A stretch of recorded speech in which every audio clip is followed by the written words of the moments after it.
పనికి రావు అనుకోవచ్చు, కానీ నీ కుటుంబంలో నిన్ను విలువలేని వానిగా చూడొచ్చు.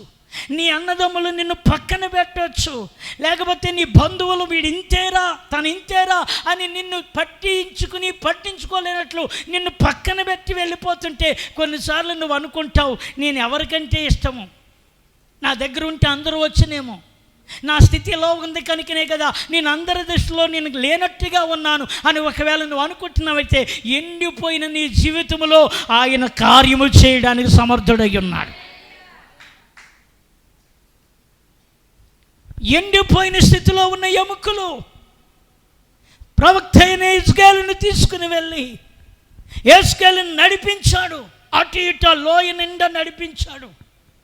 అన్నీ ఎక్కడ చూసినా శక్తి లేని ఎముకలు.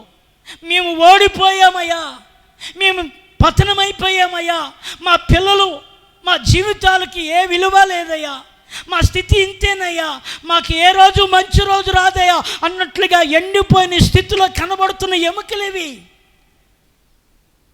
ఈ మధ్యాహ్న సమయంలో నజరేతు సంఘములో ఒకవేళ పరిశుద్ధాత్ముడు చెప్తున్నాడు, నువ్వు ఎండిపోయిన వ్యక్తివైతే ఆయన దగ్గర నిన్ను మరలా సజీవంగా లేవనెత్తడానికి ఆయన శక్తిని నీలో పంపబోతున్నాడు.